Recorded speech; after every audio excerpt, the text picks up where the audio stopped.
ఖమ్మం జిల్లా పాలేరు నియోజకవర్గం సర్పంచ్ ఎన్నికల ప్రచారంలో పాల్గొన్నారు. పాలేరు మాజీ ఎమ్మెల్యే ఉపేందర్ రెడ్డి అబద్ధపు హామీలతో అధికారంలోకి వచ్చిన కాంగ్రెస్ ప్రభుత్వాన్ని ప్రజలు నమ్మొద్దన్నారు. సీఎం రేవంత్ రెడ్డి ఎన్నికల్లో ఇచ్చిన హామీలపై ప్రజలే నిలదీయాలని సూచించారు. నియోజకవర్గంలో బెదిరింపులకు భయపడలేదని తెలిపారు. స్థానిక పంచాయతీ ఎన్నికల్లో బీఆర్ఎస్ సర్పంచ్ అభ్యర్థులను గెలిపించాలని కోరారు.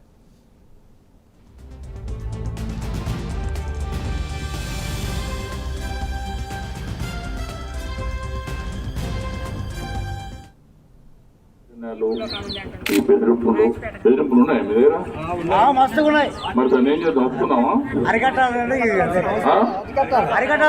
ఈ దౌర్జన్యాలు బెదిరింపులు ఒక్క నిమిషం కూడా సాగనీయకూడదు.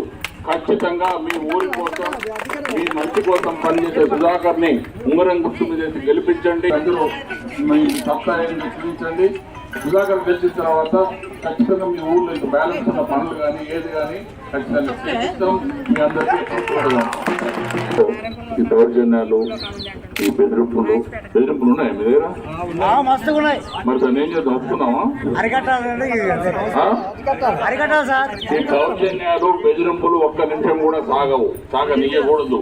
ఖచ్చితంగా మీ ఊరి కోసం మీ మంచి కోసం పనిచేసే సుధాకర్ ని ఉంగరం గుర్తు మీద గెలిపించండి. అందరూ మీ సప్తాయాన్ని చూపించండి.